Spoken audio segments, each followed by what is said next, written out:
this video is to progressively strengthen the hip joint.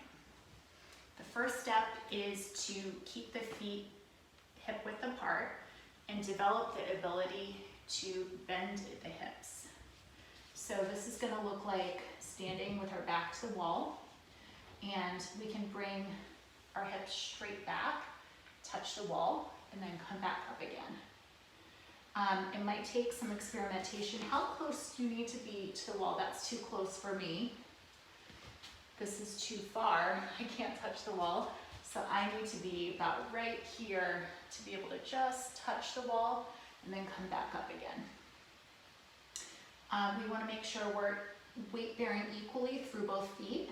If one side is weaker, we might shift away from it. That would look like, if this is my weaker side, we might shift away. So we just want to make sure we're centered on both feet.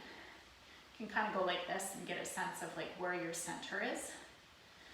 Then when that becomes easy, we can progress to standing on one leg and doing the same thing. So that would look like coming back, touching the wall, and then standing back up again. And at this point, what we can do is pick a spot on the wall, or on the floor, I mean. So pick a line on the floor, and you can see here, say it's this line here. And then I'm going to measure how many times can I hip hinge on my right side compared to my left side. And that way it'll give us a really good idea of how strong one hip is compared to the other. So maybe I can go 10 times on that side.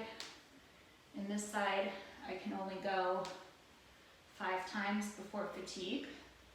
Then I know one side with the less reps is weaker.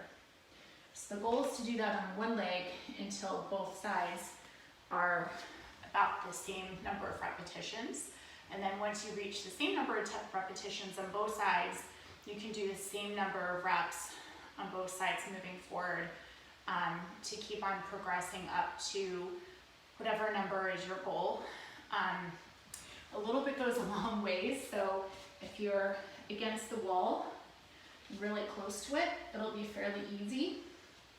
If you go just a half an inch away, it might exponentially increase the difficulty of the exercise, and you might not be able to do the same number of reps. So it's important to mark where your toes are going on the floor to be able to track what point you're at, so that you're progressing at the same spot and gradually moving away from the wall and doing more reps over time.